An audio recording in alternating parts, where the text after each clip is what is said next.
రేవంత్ రెడ్డి చెప్పిన దాని ప్రకారం చంద్రబాబును ముద్దాయిగా పెట్టాలని మాజీ ఎంపీ ఉండవల్లి అరుణ్ కుమార్ అన్నారు. గతంలో ఇలాంటి కేసుల్లో మాజీ ప్రధాని పివి నరసింహారావుని ముద్దాయిగా చూపించారని గుర్తు చేశారు. రేవంత్ రెడ్డి ఎపిసోడ్ మొత్తాన్ని ప్రజలు నమ్మారని, ఇది టీడీపీకి పెద్ద దెబ్బే అని ఉండవల్లి చెప్తున్నారు. ఇది ఏముంది, ఇది అందరికీ తెలుసున్న విషయమే. డబ్బు ప్రభావం రాజకీయాల్లో ఎలా ఉందన్నది మామూలుగా చెప్పుకోవడం, ఇన్ని కోట్లు చేతులు మారాయని, ఇలా క్రాస్ ఓటింగ్ జరిగిందని ఇంతకాలం చెప్పుకోవడం జరుగుతూ వచ్చింది. ఈవేళ విజువల్గా స్టింగ్ ఆపరేషన్ చేసి చూపిస్తున్నారు. ఏదైనా ఇటువంటి ఆపరేషన్లు ఇంకా పెరగాలి. ఇది కూడా ఎందుకు జరిగిందంటే నా ఉద్దేశంలో ప్రభుత్వం జరిపించింది కాబట్టి బయటికి లీక్ అవ్వకుండా పకడ్బందీగా పట్టుకున్నారు.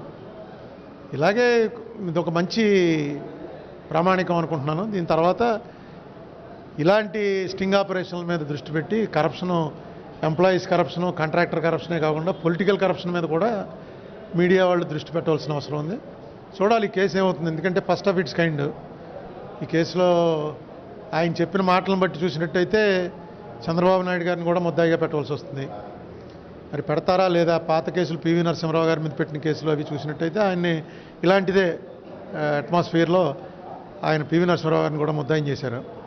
మరి ఇప్పుడు చంద్రబాబు నాయుడు గారిని ముద్దాయి చేస్తారా లేదా ఏంటి? మరి గవర్నమెంట్ డైరెక్ట్గా ఎగెనిస్ట్ కదా, కేసీఆర్ గారి గవర్నమెంట్. చూడాలి. ఇది స్టింగ్ ఆపరేషన్ అనేది నేను అనుకోవడం భారత రాజకీయాల్లో ఒక అధికారంలో ఉన్నటువంటి, సెంట్రల్ లెవెల్లో అధికారంలో ఉన్నటువంటి పార్టీ అధ్యక్షుడైనటువంటి చంద్రబాబు నాయుడికి ఏజెంట్గా నేను వచ్చానని ఒక ఇంపార్టెంట్ లీడరు, రేవంత్ రెడ్డి లాంటి ఒక ఇంపార్టెంట్ పాపులారిటీ ఉన్నటువంటి లీడరు చెప్తున్నట్టుగా అలా కళ్ళకు కట్టినట్టు చూపించడం వల్ల దీని ఎఫెక్ట్ ఎంత ఉంటుందన్నది వేచి చూడవలసిందే. కానీ దొరికితే దొంగలని ఇప్పుడు దొరకడం జరిగింది. దొరికింది తర్వాత దీని ఎఫెక్ట్ ఎంత ఉంటుంది, ఎలా ఉంటుంది, దాన్ని కూడా మనం వేచి చూడాల్సిందే. ఫస్ట్ ఆఫ్ ఇట్స్ కైండ్లో మనం ఏం కామెంట్స్ చెప్పలేము. కేసు వరకు చూసినట్టయితే మాత్రం డెఫినెట్గా బలమైన కేసు అవుతుంది. చంద్రబాబు నాయుడు గారికి వ్యతిరేకంగా కూడా చాలా బలమైన కేసు అవుతుంది. కాన్స్పిరసీ కేసు ఆటోమేటిక్గా ఉంటుంది. ఎందుకంటే అక్కడ ముగ్గురు ఉన్నారు. ముద్దాయి రేవంత్ రెడ్డి ఒక్కడే కాదు, ఇంకొక ఇద్దరు ఉన్నారు. ముగ్గురు ముద్దాయిలు ఉన్నారు. ఆయన రేవంత్ రెడ్డి చెప్పిన మాటల్లో చంద్రబాబు నాయుడు గారి ప్రస్తావన ప్రధానంగా వచ్చింది.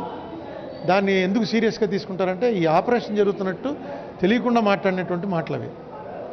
సో ఆ మాటలకు చాలా వాల్యూ ఎక్కువ ఉంటుంది. మామూలుగా నా ఇంట్రెస్ట్ నేను కాపాడుకుంటూ ఇచ్చేటువంటి స్టేట్మెంట్ వేరు. నన్ను రికార్డ్ చేస్తున్నారన్న సంగతి తెలియకుండా మాట్లాడినప్పుడు దాంట్లో ఎక్కువగా ట్రూత్ ఉందనే కోర్టు కూడా నమ్ముతుంది. సో ఏదైనా ఇది మాత్రం ప్రజలైతే నమ్మారు. డబ్బు పట్టుకుని వెళ్ళి కొనుక్కునేటువంటి ప్రయత్నం జరిగింది అని మామూలు లేమ్యాన్ టీవీలో చూసి జనం అయితే నమ్మారు. అదే తెలుగుదేశం పార్టీకి చాలా పెద్ద దెబ్బ.